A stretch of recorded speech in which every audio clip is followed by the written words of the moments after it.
आदाब, सत श्री अकाल, नमस्कार और प्यार भरी राम राम। सो रूबरू के आज एक नए एपिसोड में आप सबका स्वागत है।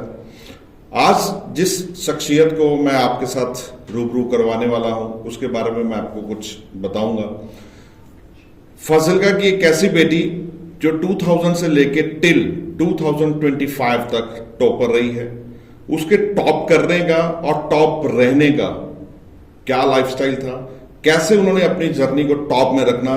इट्स वेरी इजी, 1 साल टॉप करना, 2 साल टॉप करना, इवन की 3 टाइम हैट्रिक भी करनी। बट टिल 2000 से लेके टिल 2005 तक 2025 तक टॉपर कैसे रहा जा सकता है, और टॉप आने के लिए यहां पर लोग सुसाइड करते हैं।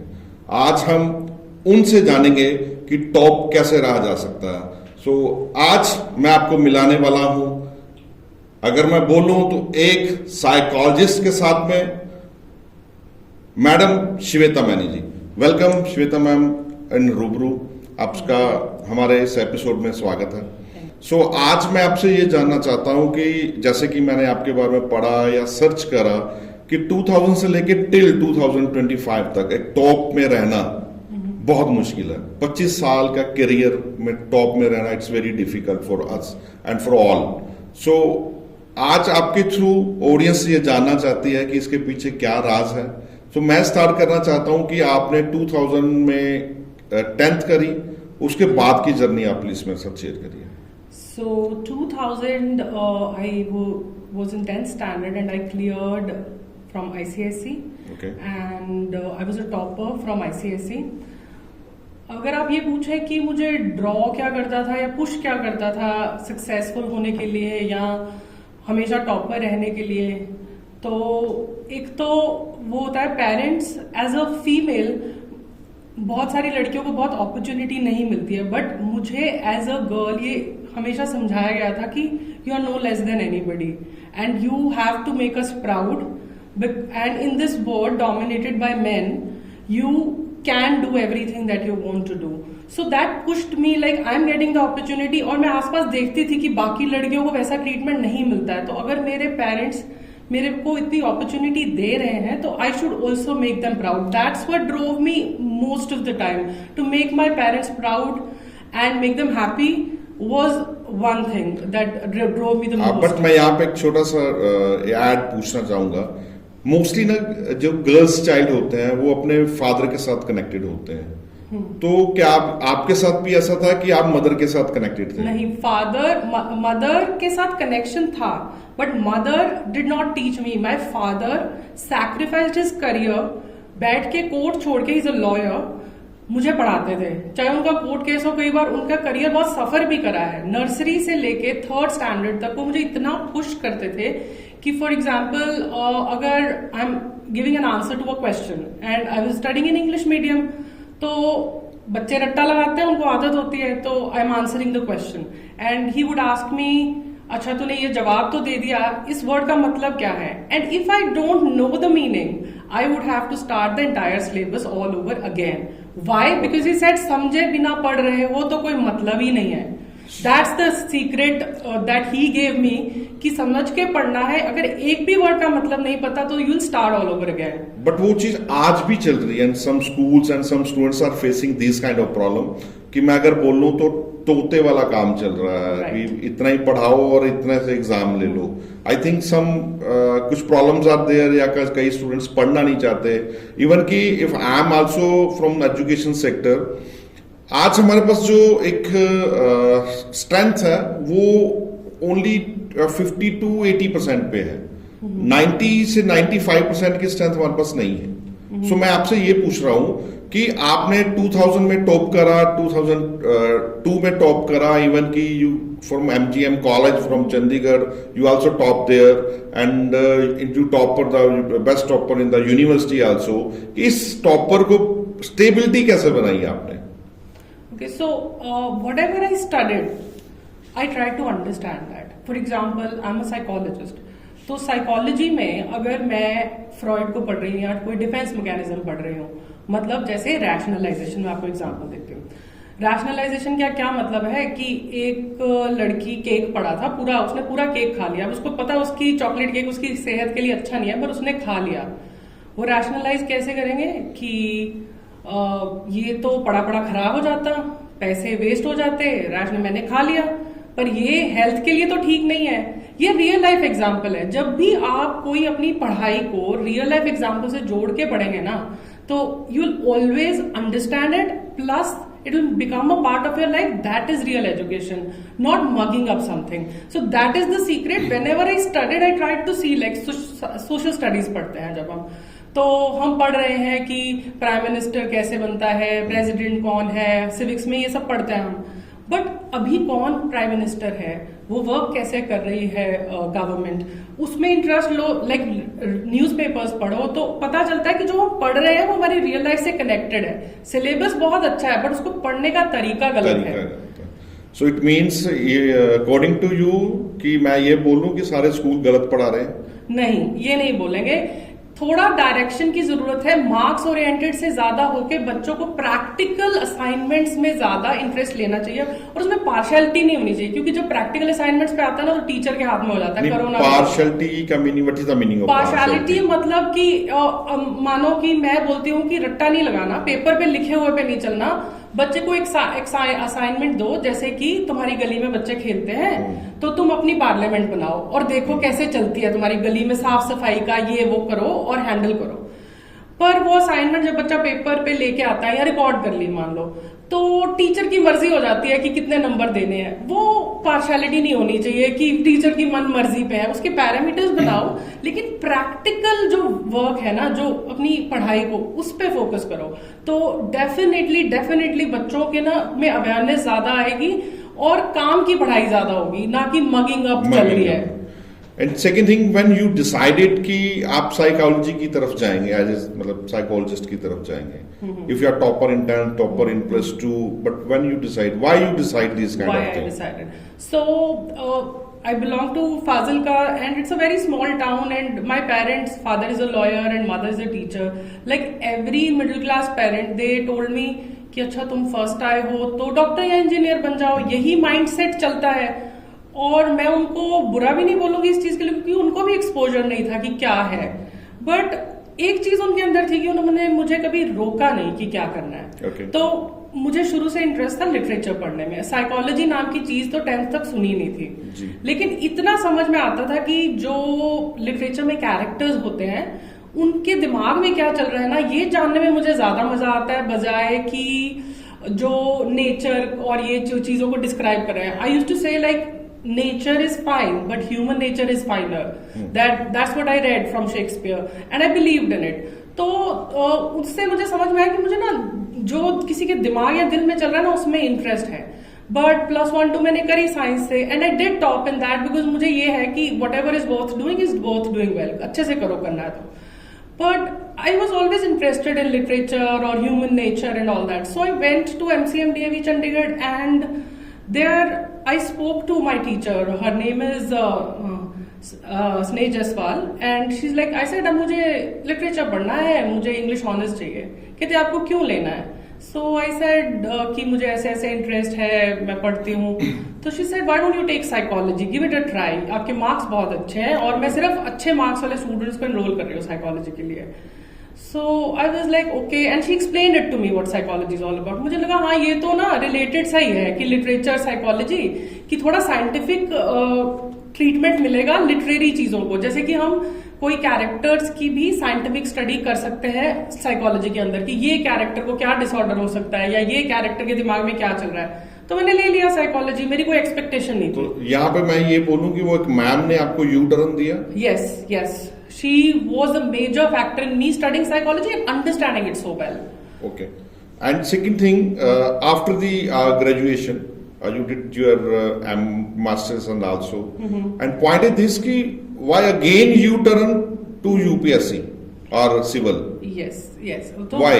So what I did was like, teaching ना मुझे शुरू से अच्छी लगती थी। आई वॉज वेरी पैशनेट कि जब मैं छोटी थी ना, तो मैं कॉन्वेंट स्कूल में पढ़ती थी, तो मैं नन की तरह रेडी होके ना, तो अपनी दीवारों पे चौक से लिख देती थी, बहुत परेशान करती थी अपने पेरेंट्स को। तो उस चीज से ना मुझे पता था मुझे पढ़ाना है। तो यूजीसी नेट मैंने क्लियर कर लिया एमए करते करते, तो डीएवी कॉलेज चंडीगढ़ में पढ़ाना शुरू किया। बट अभी आप इसको इंटेलेक्चुअल स्नॉबरी बोल लीजिए या थोड़ा वो था कि मुझे ना मजा नहीं आ रहा था वो काम करने में, क्योंकि स्टूडेंट्स का रिस्पांस बहुत अच्छा नहीं था। साइकोलॉजी मोस्टली इंग्लिश में एक सब्जेक्ट है, मैं पढ़ा रही हूँ, बीच में कोई डिसइंटरेस्टेड है तो मैं तो बोल देती थी कि अटेंडेंस लगी चले जाओ, ऐसे काम चलता नहीं है कॉलेजेस में। तो मुझे थोड़ा एक्सीलेंस की तरफ जाना था, और प्लस जैसे मैं आपको कह रही थी कि नॉलेज को प्रैक्टिकल यूज में कहाँ पे लाऊं। तो फिर मुझे ये पता चला कि मोर और लेस ना कॉलेज प्रोफेसर को आज हमने पावरलेस कर दिया, जो कि होना नहीं चाहिए ना। तो पहले उनको तुम टेम्परेरी लगाते हो, सैलरी तो अच्छी देते नहीं है, इतने साल से इनकी वो निकलती नहीं है पोस्ट, अभी निकली भी है तो बहुत थोड़ी निकली है। तो मुझे लगा कुछ करना है भाई, क्या तरीका है। फिर रास्ता दिखा कि हाँ, अगर तुम्हें रियल चेंज करना है तो यूपीएससी की तरफ जाओ। सो फॉर दैट यूपीएससी या civil any your godfather is there जो आपको चेंज कर गया, लाइक साइकोलॉजी जैसे आपने यू टर्न लिया? Just always been my father. Okay, he is the one who always pushed me. मैं तुझे यहाँ नहीं देखता, मैं तुझे इससे भी ऊपर देखता हूँ, मैं तुझे यहाँ नहीं देखता, मैं तुझे इससे भी ऊपर देखता हूँ। कुछ भी मैं करती थी, ही डिडंट से कि मुझे ये चाहिए ही चाहिए, बट उनकी आंखों में वो जो एक्सपेक्टेशन होती थी ना, वो मुझे हमेशा पुश करती रहती थी। So you cleared Punjab civils and Rajasthan civils And Haryana. and Haryana also. But point is this: what about interview? So ऐसा होता था कि रिटन So में point is this कि शायद मैं ये सोचता कि आज मेरे साथ एक एसडीएम या एक डीसी श्वेता मैनी होते, तो why? सो रिटन पेपर में तो जो लिखा है उस पर नंबर मिलते हैं, अच्छे खासे नंबर भी आ जाते थे। अभी आपको मैं समझाना चाहूंगी कि प्रोसेस क्या होता है, कि ऐसा नहीं होता कि आपने प्री कर लिया, प्री को वहीं छोड़ देते हैं, फिर मेंस आता है। मेंस में आपके जितने भी मार्क्स आते हैं उसके अकॉर्डिंग आपको इंटरव्यू कॉल आती है कि अगर आपने क्लियर कर लिया तो। सो इंटरव्यू कॉल आई और इंटरव्यू के नंबर बताए नहीं जाते पहले, और ना मेंस के इंटरव्यू पैनल को बताया जाता है, सो कॉल्ड ऐसे होता है, but I don't know what's behind the scenes. तो इंटरव्यू और मेंस के नंबर जुड़ के तुम्हारा रैंक बनता है। ऐसे नहीं कि सिर्फ इंटरव्यू के मार्क्स से रैंक आ रहा है। तो अच्छे मार्क्स आ रहे हैं रिटन पेपर में, उसकी वजह से इंटरव्यू कॉल आ रही है, इंटरव्यू दे रही हूँ, पैनल बैठ के बोलता है you are one of the best candidates we have interviewed so far, but then when I come out, people who could not answer one question मुझे आके बाहर बोल रहे हैं हमसे जवाब नहीं दिए गए। उनके 100 में से 80 मार्क्स आ रहे हैं, मेरे 100 में से 60 आ रहे हैं, और कॉम्पिटिटिव एग्जाम में आपको पता है कैसे होता है। एंड वो नॉन रिलेटिव वाला साइन भी कराता है फॉर्म की, पैनल में मुझे कोई जानता नहीं है, बट उनके पेरेंट्स होंगे सिविल सर्वेंट, पॉलिटिशियंस, जजेस, और कोई ना कोई उनका बैठा होगा वहां पे। ये बहुत बड़ा एक्यूजेशन है, बट मैं फेस कर चुकी हूँ, और मुझे ना अब डर लगना ही बंद हो गया है सिस्टम से कि मैं ये ओपनली बोल सकती हूँ कि सपने देखना ना बहुत मुश्किल हो गया एक मिडिल क्लास बच्चे के लिए, जो या तो रिश्वत नहीं दे सकता या किसी बहुत बड़े पॉलिटिशियन को जानता नहीं है। इट मीन टू से करप्शन डेफिनेटली करप्शन इज, और उसकी वजह से क्या है, हेल्म पे बैठे हैं लेस इंटेलेक्चुअल लोग, और जिनके पास दिमाग है वो घर पे बैठे, और इसीलिए कंट्री का नुकसान हो रहा है। तो आपको यहाँ लगता नहीं है कि मिडिल क्लास एंड जो रूरल सेक्टर से हैं लाइक फजल का एंड सो उन जैसे बच्चों का नुकसान हो रहा है?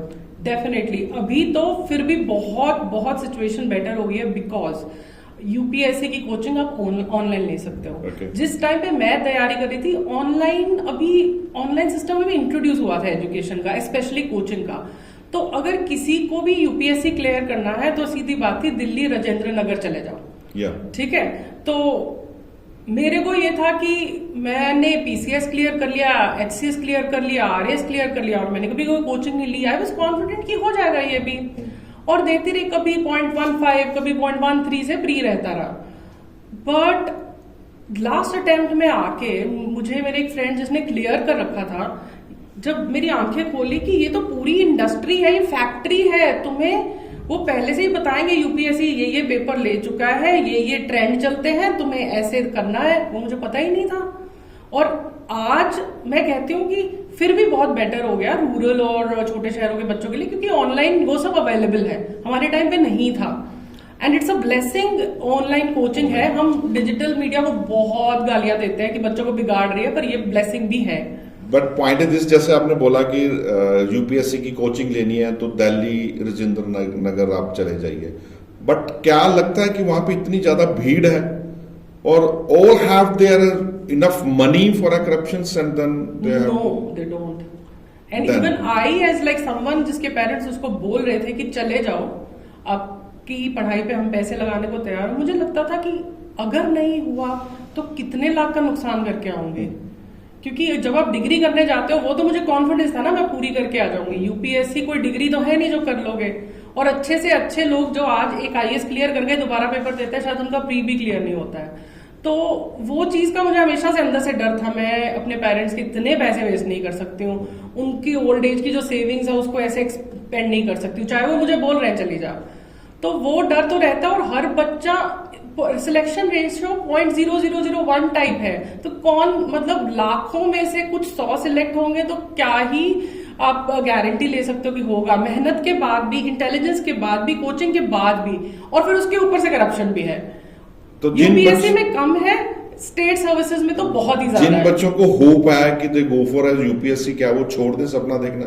No, they should go for it, but always keep a backup plan. जैसे कि मैंने किया कि पहले मैंने यूजीसी नेट क्लियर किया, I was already qualified enough to be a professor और an assistant professor in the college, and then you go ahead and do it, because तुम्हें पता चले कि इतने साल तुमने लगा लिए और उसके बाद तुम्हारे प्री मेंस क्लियर करेगा कोई वैल्यू नहीं है उसमें, तुम जीरो से स्टार्ट करोगे। फिर तुम एक दिन सोच रहे हो तुम कल एसडीएम या डीसी लग जाओगे और अगले दिन तुम कुछ नहीं हो।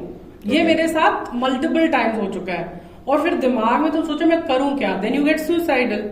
सो यही चीज है कि एक करियर बैकअप ऑप्शन होना चाहिए। जैसे मेरा पैशन हमेशा से साइकोलॉजी था और यूपीएससी में मेरा सब्जेक्ट भी वही था, तो यही होना चाहिए कि एक बैकअप जरूर होना चाहिए। नहीं तो at the end of so many years that you give to UPSC, what will you do? Because UPSC या सिविल सर्विसेज, स्टेट सर्विसेज वाले रिकॉग्नाइज नहीं करेंगे कि तुम इंटरव्यू तक 4 बार पहुंचे हो, कोई नहीं पूछेगा तुम्हें। तो जैसा आपने बोला एक वर्ड यूज करा सुसाइड, सो आफ्टर 3, 4, 5 और मे बी शायद 6 अटेम्प्ट इज देयर। या अभी 6 हो गए हैं, 6 स्टेट सर्विसेज में अभी कह रहे हैं फिर से कम हो जाएंगे। चलो 5 and 6 अटेम्प्ट इज देयर। तो कभी एक बच्चे का जो सपना है वो पूरा नहीं होता, तो वो सुसाइड की तरफ क्यों चला जाता है कि ही और she is failure? No, not at all. क्या आप जो एक्चुअली बैठे हैं ना सिविल सर्वेंट, अगर कोई भी बीइंग ऑनेस्ट वो आपसे बात करेंगे तो वो भी कहेंगे हमें भी डर लगता था, शायद हमारा प्री ही ना क्लियर होता और फिर हमारा मेंस हो गया। और फिर लक फैक्टर बहुत ज्यादा वर्क करता है। आपका पेपर कौन चेक कर रहा है ना, और आपके आगे पीछे किसका पेपर है, क्योंकि रिलेटिव है आपका सब्जेक्ट क्या था। तो वो फेलियर नहीं है। इतनी ज्यादा नॉलेज जो आज मैं आपसे बात कर रही हूँ, जो कुछ भी मेरी समझ है, मैं बोलती हूँ डिग्री से मेरी आई होगी 30% और यूपीएससी प्रिपरेशन से आई होगी 70%। इतना ज्यादा आपका वर्ड व्यू और पर्सपेक्टिव वाइड हो जाता है, नॉलेज कभी वेस्ट गई है, फेलियर थोड़ी हो गया। It's not, it's okay failure नहीं हुआ है, but second main point again love factor, luck factor. Luck factor is point की क्या बच्चे को अपनी फिर कुंडली दिखा के जाना चाहिए कि मेरे कुंडली में यूपीएससी लिखी हुई है तो मैं जाऊं, या सिविल लिखी हुई है तो जाऊं? नहीं, बैकअप प्लान रखना चाहिए हमेशा। यही बोल रहे हो कि यूपीएससी भी यही चाहता है। अब ना धीरे धीरे ये यूपीएससी में भी ये चल रहा है, डिमांड है कि आप लेटरल एंट्री लो। जैसे कि अभी एजुकेशन सेक्रेटरी है तो कहते हैं टीचर्स में से बनाओ ना, क्यों बच्चों को कॉम्पिटिटिव एग्जाम में डाल रहे हो। फिर जैसे कि मेडिकल हेल्थ सेक्रेटरी है तो वो आप डॉक्टर्स में से बनाओ, उन्हीं को प्रमोट करके बनाओ। तो प्रॉब्लम ये है ना, कॉम्पिटिटिव एग्जाम से तो बंदा सही आ जाता है, लेकिन जब ये सिर्फ प्रमोशन पे चलेगा तो फिर वहां फिर करप्शन शुरू हो जाएगी। तो सिस्टम को ट्रांसपेरेंट बनाओ, एग्जाम की जरूरत ही नहीं है, अपनी फील्ड में काम करके ऊपर चले जाओ। नहीं, in these days you know very well so many babas are there, है ना। एक बाबा ने किसी बच्चे को बोल दिया कि you go for a civil and you go for a UPSC. After 3rd, 4th, 5th and 6th and he और शी इज थिंक कि आई एम फेलियर, है ना। तो वहां पे आके क्या होगा? फिर बाबा जी के पास जाके पूछना चाहिए ना फिर से कि अब मतलब क्या करें। आपने बोला था answer. So discredit the Baba publicly at least, ताकि लोगों का इन चीजों से विश्वास तो कम से कम हो, जो ये फेक बाबाज हैं। एटलीस्ट जो डायरेक्शन आपको पता है ना, जब लोगों का सक्सेस हो जाता है तो सबको वो दिखाते हैं, लेकिन जब किसी की लाइफ ऐसे खराब करते हैं ये लोग तो कोई सामने नहीं आता है, चुप हो जाता है। उनकी पीआर इतनी स्ट्रांग होती है कि ये केस सामने नहीं आता है। तो फेक बाबाज में तो पहली बात बिलीव ही मत करो। अपनी मेहनत और अपनी स्ट्रैटेजी पे बिलीव करो। And now remain again one more question is कि जो दिल्ली में भीड़ है, जो लोग इस चीज को क्रैक करना चाहते हैं, उनके लिए आप क्या उनको ए और बी प्लान, 2 प्लान लेके चलने पड़ेंगे? यस, ऑब्वियसली, बिकॉज यूपीएससी में भी तो आपके पास ऑप्शनल सब्जेक्ट होता है। वो क्यों होता है? क्योंकि वो ये कहते हैं कि जनरल नॉलेज तो होनी चाहिए, पर जैसे मेरे सब्जेक्ट उस टाइम पे 2 होते थे ऑप्शनल, साइकोलॉजी और सोशियोलॉजी था। जिस सब्जेक्ट में आप अच्छे हो उसमें भी आपका पेपर होता है, तो आपकी फील्ड में वैसे ही आपको अप टू डेट रहना पड़ेगा अगर आपको यूपीएससी करना है। तो उस फील्ड से बिल्कुल एकदम से टच मत छोड़ो, और यूपीएससी की प्रिपरेशन में अपनी फील्ड की रियल लाइफ एडवांसमेंट्स को ऐड करके पेपर में लिखो, वैसे भी नंबर अच्छे मिलेंगे। तो अपनी फील्ड में इन टच रहो, उसी सब्जेक्ट को चूज करो जो आपका है यूपीएससी में, और फिर आप आगे जा सकते हो। पॉइंट इज कि अपने ऊपर फेथ रखो, अपने ऊपर, अपने हार्डवर्क और अपनी स्ट्रैटेजी के ऊपर। और आजकल भीड़ है दिल्ली में तो कोई प्रॉब्लम नहीं है, आजकल ऑनलाइन सब दिल्ली की कोचिंग अवेलेबल है, पढ़ने की नीयत होनी चाहिए। पढ़ने की नीयत होनी चाहिए। सो हमारे साथ श्वेता मैनी बने हुए हैं, मिलते हैं एक छोटे से ब्रेक के बाद। Babar Sweets House, Wisdom Convent School. Welcome back, आप सबका हमारे रूबरू में ब्रेक के बाद स्वागत है। हमने तो ब्रेक में खाई बीकानेर कचौरी जो बब्बर स्वीट्स हाउस ने भेजी, और आपने जो कुछ भी खाया वो हमें कमेंट जरूर करिए। हमारे साथ में बने हुए श्वेता मैनी जी, उनके साथ में रूबरू के सफर की बातें दोबारा शुरू करते हैं जी। मैनी ma'am, welcome back in again show. Thank you. एक क्वेश्चन यहां पे मैं पूछूंगा कि यूपीएससी के बाद में वापस साइकोलॉजी में आना, वो एक यू टर्न था या कुछ प्लान था? नहीं, वो हमेशा से ही था। यूपीएससी में भी मेरा सब्जेक्ट साइकोलॉजी ही था। ओके। तो साइकोलॉजी के साथ मेरा इन टच हमेशा से रहा है, बट उतनी पैशनेटली फॉलो नहीं कर पा रही थी। बल्कि इंटरव्यूज में भी मैं जाती तो यही पूछा जाता था बार बार, आप इतने अच्छे हो अपने सब्जेक्ट में, क्यों नहीं उसी में वापस जाते, यहाँ क्यों आए हो? वो चीज थी, हमेशा से थी कि इसमें कुछ करना तो है ही है। तो आपने उनकी बात मानी और वापस आ गए? नहीं, मेरे को ये था कि साइकोलॉजी की नॉलेज तो अगर मैं सिविल सर्वेंट बनती हूँ उसमें भी मुझे हेल्प करेगी हमेशा के लिए, to deal with people, to understand them better. As a psychologist मैं पूछना चाहता हूँ आपसे, जो आजकल बच्चों की ना मेंटल हेल्थ बहुत वीक हो रही है, ड्यू टू सोशल मीडिया कह लीजिए, या ड्यू टू स्कूल वर्क कह लीजिए, या पेरेंट्स की नहीं बनती आपस में, उसके बारे में आप क्या बोलेंगे? सो डिजिटल मीडिया या सोशल मीडिया एक नया फैक्टर है जो कि बच्चों की मेंटल हेल्थ को जरूर इफेक्ट कर रहा है, और हमें पता भी नहीं है उससे डील कैसे करना है, क्योंकि हमारे से पीछे वाली जनरेशन के पास वो सब था ही नहीं। जो आज की जनरेशन है, जिस एक्सपोजर के साथ वो बड़ी हो रही है, वो एक्सपोजर शायद हमें प्यूबर्टी और 18-20 ईयर्स की एज तक भी नहीं था।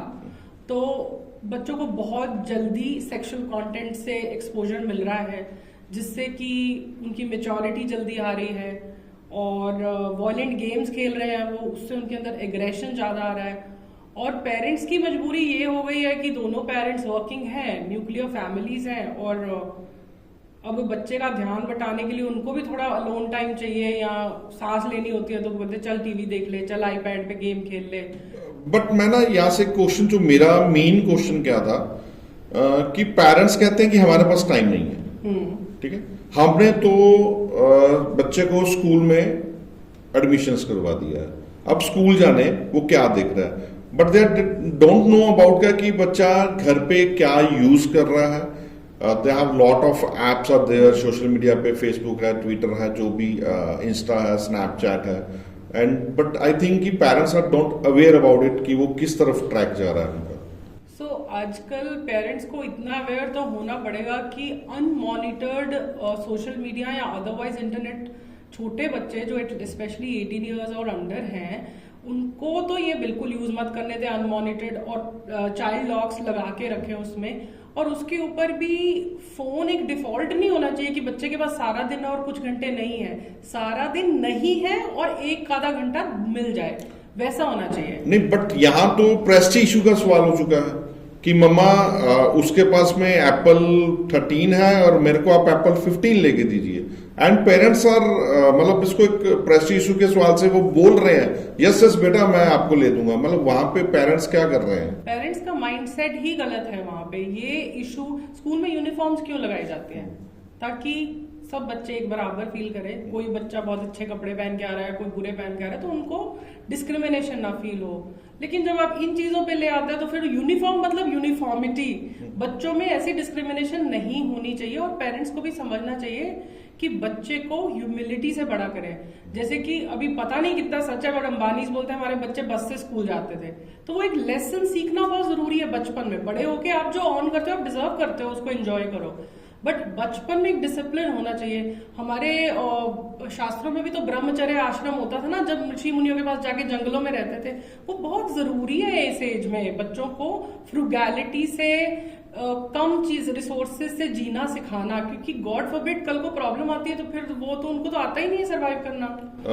आई नो वेरी वेल कि जब हमारे टाइम में क्या होता, जब हम बच्चे थे तो हमारे पेरेंट्स ना हमें खींच के अपने साथ में लंच और डिनर पे बिठाते थे, मतलब they spend time with us.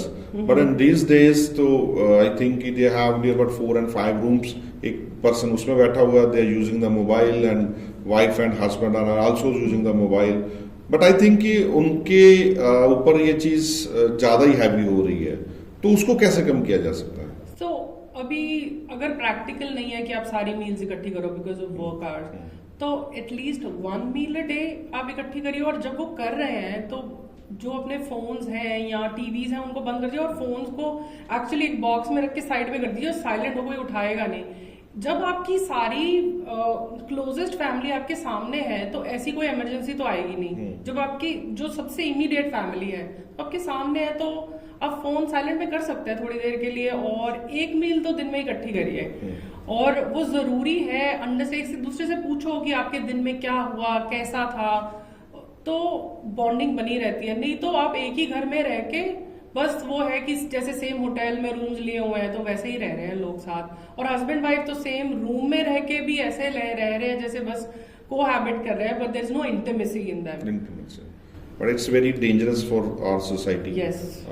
And second point is कि आप ना आजकल मैंने आपका इंस्टा देखा, lot of things are there, आप वुमन एम्पावरमेंट पे बहुत अच्छे कमेंट्स कर रही हैं, या जो भी जो अच्छा लग रहा है आप उसके बारे में बोल रही हैं। रिसेंटली आपको याद होगा कि अभी कुंभ का मेला खत्म हुआ है, वहां पे एक फिगर, एक फेस हमारे पास सामने आया मोनालिसा का। सो मेरे को ऐसा लग रहा है कि वो इतनी ज्यादा फेमस होगी उसका घर से निकलना मतलब बंद हो गया है। Lot of thing are there कि वो विदाउट मेकअप अच्छी लग रही है, जो मेकअप करती हैं वो अच्छे लग रहे हैं, उसके लिए आप क्या बोलना चाहते हैं? सो मेरे को मेरी अटेंशन वहां पे कैसे आई, मैं जस्ट स्क्रॉल कर रही थी रील्स, एंड बार बार उसकी रील्स सामने आ रही हैं, और कुछ Punjabi singers not very famous but ऐसे ही इन्फ्लुएंसर्स टाइप रील्स बना रहे हैं गाने गा के, तू तो मेकअप तो बिना सोनी लगती है, बाकी तो एवं ही है, सादगी है, पढ़ी लिखी भी नहीं है। मतलब ग्लोरीफाई किया जा रहा था। अगर एक लड़की पढ़ी हुई नहीं है, अगर एक लड़की मेकअप नहीं करती है, अगर एक लड़की कोई अच्छे पैसे वाली नहीं है, उसको ग्लोरीफाई कर रहे हैं। और क्या चीज है, किस चीज को बढ़ावा दिया जा रहा है? पढ़ो मत, क्योंकि एंशिएंट माइंडसेट ही वही है। अगर एक आप प्रिमिटिव आदमी को देखो ना, आदमियों का मेन काम in ancient times was to provide, बाहर जाके काम करके आना, और लड़कियां घर को संभालती थी, बच्चे पालती थी। तो अभी प्रोग्रेस चल रहा है, मतलब धीरे धीरे लड़कियां भी काम करने लगी है, बट ना एक प्रिमिटिव अर्ज है मेल्स के अंदर अभी भी कि वैसी लड़की उनको इंस्टिंक्टिवली पसंद आती है जो कि बड़ी डोसाइल हो, उनसे दब सकती है, और बहुत ज्यादा उनसे फाइनेंशियली सुपीरियर नहीं है तो उसको कंट्रोल कर सकते हैं। तीसरी चीज ये कि मैं उस लड़की के खिलाफ बिल्कुल नहीं हूं, लेकिन जो उसकी ग्लोरिफिकेशन हो रही है उसके अनपढ़ होने की, उसके गरीब होने की, और ये कहना कि जो लड़की काम करती है तो बेकार होती है, पढ़े लिखे होने से क्या होता है, और हीरोइंस मेकअप, उसने खूब मेकअप करा हुआ है, उसके पास जो है उसने लगा लिया, हमारे पास जो है हम लगा लेंगे। तो क्यों ग्लोरीफाई किया जा रहा है उस चीज को? क्यों मेल्स को ये नीड है कि लड़की जब नीची और बेचारी हो तभी अच्छी लगती है उनको? नहीं, आप मेल्स के खिलाफ बोल रहे हो? नहीं, मेल्स के खिलाफ नहीं बोल रहे, उन मेल्स के खिलाफ बोल रही हूँ जो इस चीज को ग्लोरीफाई करते हैं कि अनपढ़, बेचारी, अबला नारी बहुत अच्छी है, और जो एम्पावर्ड वुमन है वो तो बेकार होती है। ये चीज के खिलाफ हूं मैं। नहीं, एम्पावर मूवमेंट्स देखिए, मैं अगर ये फिर वो यहीं पे बात कर रहा हूँ, अगर मोनालिसा की बात करिए, now in these days she is the star, आज उसको अर्निंग हो रही है, शायद उसी रील की वजह से हो रही है, इन केस अगर आजकल इंडिया में क्या हो रहा है कि अगर आप एक के खिलाफ बोलो तो सब देखने की शुरू हो जाते हैं, अगर आपके एक के लिए अच्छा बोलो तो शायद कोई भी नहीं देखता। तो शायद किसी मेल की उसके खिलाफ बोलना उसके काम आ रहा है। नहीं, उसके फेवर में ही बोल रहे हैं मेल्स। लेकिन आप अगर सोच रहे हैं कि वो एम्पावर्ड हो गई है तो उसको कोई 3rd ग्रेड मूवी डायरेक्टर अपने साथ ले गया and he is keeping her to use her in every which way, so I don't think that's empowerment, that is sexual slavery, sorry to say. Second point you know कि अभी पीछे आपने भी सुना होगा न्यूज में, देयर इज 2 जेंट्स जिन्होंने अपनी वाइफ की वजह से सुसाइड कर लिया था। वहां पे आप क्या देखते हैं, उसमें आप क्या वुमन एम्पावरमेंट की क्या देखेंगे? हाँ, मैं आप अभी बात करती हूँ, जैसे कि हमने अतुल सुभाष का केस सुना। सो उसकी मैंने रील देखी, उसने जो वीडियो बनाई थी अपने मरने से पहले। जब वो बोल रहा है ना उस वीडियो में, तो बहुत क्लियरली एक चीज समझ में आ रही है कि उसकी मेंटल हेल्थ अच्छी नहीं है। रीजंस कुछ भी रहे हो सकते हैं, वो डिप्रेशन में है और उसको अपनी सेक्सुअलिटी को लेके जो भी उसकी वाइफ के साथ इंटीमेसी के इश्यूज थे वो कभी रिजॉल्व नहीं हुए, जिसमें कि हमारे जैसे थेरेपिस्ट का काम है इस चीज को रिजॉल्व करना। प्रॉब्लम ये है कि किसी और आदमी की वाइफ में भी उसके साथ यही किया हो सकता है, बट वो ऐसे रिएक्ट नहीं करता अगर उसकी मेंटल हेल्थ सही होती। लेकिन जब तुम डिप्रेशन में हो, हेल्प सीख नहीं करते हो और उस चीज को नॉर्मलाइज करके अपने माइंडसेट को ओनली माइंडसेट समझते हो और ओपन माइंडेड नहीं रहते हो, तो प्रॉब्लम्स आएंगी। और तुमने कभी जाके हेल्प सीख करिए, किसी थेरेपिस्ट से बात करो, किसी साइकियाट्रिस्ट से बात करो, मेरा मरने का मन हो रहा है, तो शायद वो आपका दिमाग खोले। आपकी वाइफ की भी काउंसलिंग होने वाली है और आपकी भी काउंसलिंग होने वाली है, लेकिन आप मरना प्रेफर कर रहे हो एक थेरेपिस्ट के पास जाने से।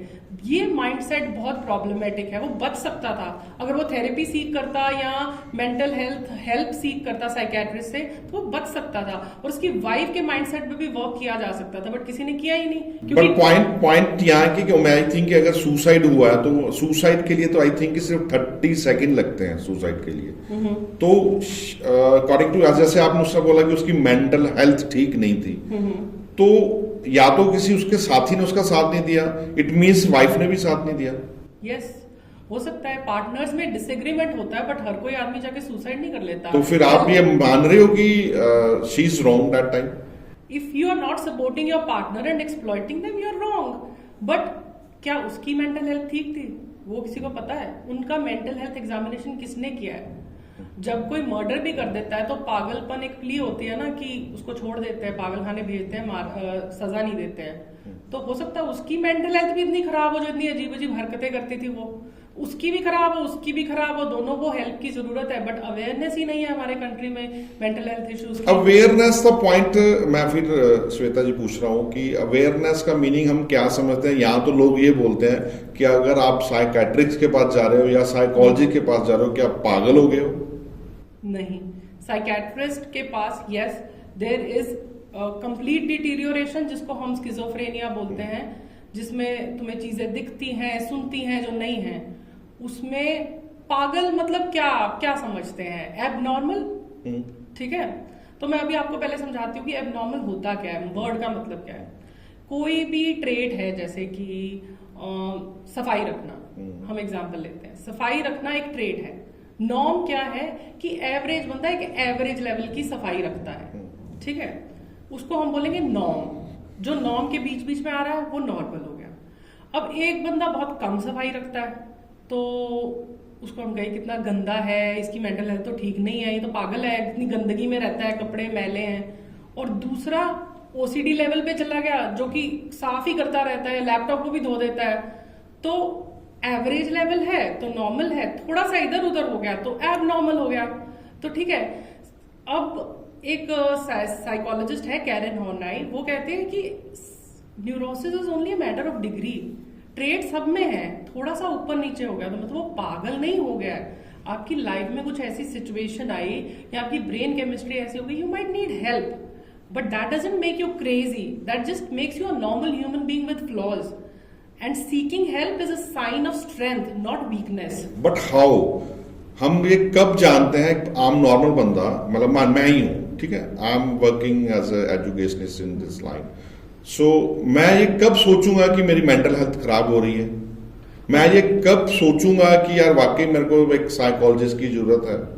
साइकोलॉजी में ना हमारे पास एक DSM होता है, diagnostic and statistical manual of psychological disorders, जो कि अपडेट होता रहता है। जैसे जैसे सोसाइटी चेंज होती है, डिसऑर्डर्स की डेफिनेशन भी चेंज होती है। कब हेल्प सीख करनी चाहिए, कौन सा डिसऑर्डर कितने दिन तक हो तो उसको डायग्नोस कर सकते हैं। बट एक एवरेज इंसान को मैं ये सजेस्ट करूंगी कि अगर आपकी डे टू डे लाइफ को वो इफेक्ट कर रहा है, आपकी जो चीजों को आप लाइफ में एंजॉय कर रहे थे वो बहुत लंबे टाइम से एंजॉय नहीं कर पा रहे हैं, भूख लगनी बंद हो गई है, नींद आनी बंद हो गई है, खुश नहीं रह रहे हो, पार्टनर के साथ झगड़े कर रहे हो, और वो लंबे टाइम तक चल रहा है, लाइक 15 दिन से भी ऊपर चल रहा है, तो आपको सीख करनी चाहिए हेल्प। क्योंकि अगर आपको 15 दिन तक तेज बुखार और खांसी रहेगी, आप जाओगे ना डॉक्टर के पास, लेकिन एक थेरेपिस्ट और साइकेट्रिस्ट के पास जाने वक्त मैंने सुना है कि एवरेज 1-7 साल लग जाते हैं एक पेशेंट को पहुंचने तक एक साइकेट्रिस्ट या थेरेपिस्ट के पास। क्यों हम इतना हिचकिचाते हैं सिर्फ अपनी मेंटल हेल्थ को लेके? फिजिकल हेल्थ के लिए तो भाग के जाए, कैंसर हो गया और हमें टाइफाइड हो गया, बड़ी बातें हैं सब, लेकिन दिमाग जो खाए जा रहा है वो भी तो एक तरह का कैंसर है ना, जो हमारी पूरे शरीर को असर कर रहा है। तो ऐसा कुछ चीज जैसे हम क्या करते हैं, जैसे किसी डॉक्टर के पास जाते हैं तो हमें अगर कुछ प्रॉब्लम होती है तो दे आस्क जी आप मतलब कि go for a test, this kind of test you go for. तो क्या हम एक एवरेज बंदे को भी, एक नॉर्मल बंदे को भी चेक करना हो तो हाउ वी?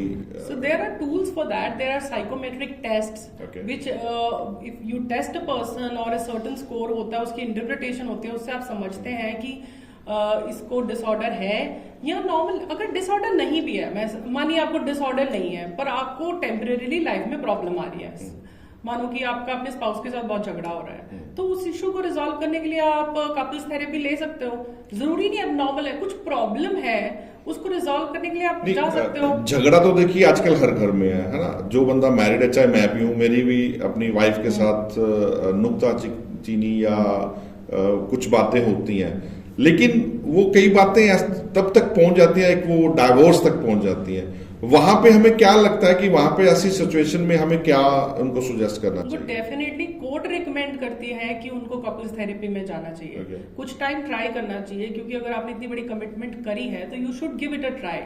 लोग थेरेपी में आना ही नहीं चाहते हैं। इश्यूज कई बार सिर्फ होता है कि कम्युनिकेशन इशू होता है, तुमने मुझे ये बात ऐसे क्यों बोली, बात की प्रॉब्लम नहीं है, टोन कैसी थी, या फिर एक दूसरे से बात ही करना बंद कर देते हैं। वही चीजें अगर आपको वापस सिखाई जाए, एक दूसरे के दिन के बारे में पूछते ही नहीं है, अलग अलग रहना शुरू कर देते हैं, इशू छोटा सा होता है, छोटी छोटी बातें पाइलअप होके बड़ा इशू बन जाता है। अगर आप थेरेपिस्ट के पास आए, वो आपको नए कम्युनिकेशन के तरीके सिखा सकते हैं और इंटीमेसी कैसे बढ़ाई जाए कपल्स में। कई बार एक थर्ड पर्सन पर्सपेक्टिव से आपको बहुत हेल्प हो जाती है उसमें, तो जरूर ट्राई करना चाहिए। हमारे मतलब अगर मैं बात करूं छोटे शहर में, ये सबसे बड़ी प्रॉब्लम है कि हम थर्ड पर्सन को अपनी लाइफ में क्यों आने दें। इवन कि आई हैव वन एग्जांपल, मेरा एक बड़ा अच्छा फ्रेंड था जिसकी शादी हुई, एंड वो थोड़ा बहुत घर पे झगड़े, तो बात यहाँ तक पहुंची कि उसने उसको पंजाबी में बोला कि वो कुछ लड़ाई हुई, वो कहती मैंने पेके चले जाना है, वो कहती जानिए था जा।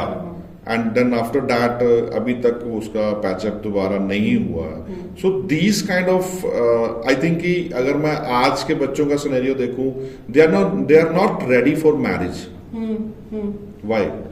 बिकॉज कहते हैं ना कि एक सोशियोलॉजी में कॉन्सेप्ट है कि टेक्नोलॉजिकल एडवांसमेंट ना 20-25 साल पहले आ जाती है, और ह्यूमन नेचर और सोसाइटी में जो एडवांसमेंट है ना वो 25 साल पीछे चलती है। अब टेक्नोलॉजी तो इतनी आगे आ गई है, उसका असर दिख रहा है, एक्सपोजर ज्यादा है, आजकल डेटिंग वेबसाइट है, मैट्रिमोनियल वेबसाइट है, लोग मिल रहे हैं, लेकिन माइंडसेट को चेंज होने में भी टाइम लगेगा। हमारी एक्सपेक्टेशंस पुराने वाली है एक दूसरे से, तो जब हम वहां तक पहुंचेंगे तब तक ये कॉन्फ्लिक्ट चलता रहेगा, तब डिजिटल एज और आगे चली जाएगी और वो कॉन्फ्लिक्ट हमेशा बना रहेगा। इसी से सोसाइटी में चेंज आती है। तो अपने आप को अडेप्ट करना उस नए सिनेरियो में, always mental health experts can help in that. So जो चेंजेस अब आ रही हैं वो अडेप्ट, बट क्या उसका बेनिफिट्स हमारे मतलब छोटे बच्चों को मिलेगा? डेफिनेटली। अगर कॉन्फ्लिक्ट फ्री घर है तो बच्चा खुश रहेगा, बच्चे में प्रॉब्लम्स नहीं आएंगी। A child should always no कि मेरे मम्मी पापा एक दूसरे को बहुत प्यार करते हैं, ना कि नफरत करते हैं। और कई बार इतने तुम इंटीमेट होते भी नहीं हो, हैंड होल्ड करना या पेक करना बच्चे के सामने जरूरी है कि उसको लगे कि मेरे माँ बाप का आपस में प्यार है, तो उससे वो बच्चा सेफ फील करता है। एक बच्चा बहुत अनसेफ फील करता है जब उसको लगता है उसके माँ बाप अलग होने वाले हैं या उनका झगड़े बहुत होते हैं। यूजुअली बहुत सारे केसेस में बड़े एज में बच्चा बेड वेटिंग करना शुरू कर देता है, बेड में सुसु करना शुरू कर देता है। रीजन उसकी फिजियोलॉजी नहीं होती है, घर के झगड़े होते हैं बहुत केसेस में। मैं आपको यहाँ पे एक और चीज बोलूंगा कि आपका इतना टॉपर का एक्सपीरियंस रहा है, एज ए साइकोलॉजिस्ट रहा है, पीसीएस सिविल एंड यूपीएससी का रहा है। आप जाते जाते हमारे ऑडियंस को एक क्या अच्छा मैसेज देना चाहते हैं, या इस समाज को ऐसा क्या मैसेज देना चाहते हैं जिससे ये झगड़े कम हो जाए, नुक्ताचीनी बंद हो जाए, या वुमन एम्पावरमेंट बढ़ जाए, या जेंट्स की इज्जत बची रहे? क्या मैसेज देना चाहते हैं? मेरा ये मैसेज है सोसाइटी को और सबको इन जनरल कि ये जो फेमिनिज्म है ना, ये लड़कियों का इशू नहीं है। हम लड़कियां ये नहीं चाहती है कि हम तुमसे ऊपर हो जाएं लड़कों से, लेकिन फेमिनिज्म ये इशू है कि एक पूरा हाफ ऑफ द पॉपुलेशन को इक्वल राइट्स मिले। इसीलिए हर लड़के को भी फेमिनिस्ट होना चाहिए। सिर्फ लड़कियों को फेमिनिस्ट मत रेज करो, अपने लड़कों को भी फेमिनिस्ट बना के रेज करो, ताकि लड़के और लड़की का माइंडसेट सेम हो और उससे कॉन्फ्लिक्ट्स कम हो जाए और मैरिजेस और सक्सेसफुल हो। So thank you Shweta ji. And आप सबका जैसे प्यार हमें मिल रहा है, ऐसा प्यार हमारे साथ बनाए रखिएगा। और आज हमारे साथ थी साइकोलॉजिस्ट श्वेता मैनी जी, जिन्होंने हमें बड़ा एक अच्छा मैसेज भी दिया कि अपने आप को बचाए रखिए और अपने साथ में प्यार बनाए रखिए और अपने बच्चों के साथ प्यार बनाए रखिए, और spend with your time with your family, with your children and kids. नए एपिसोड में एक नए शख्सियत के साथ में रूबरू होंगे नेक्स्ट सैटरडे। खुदा हाफिज़।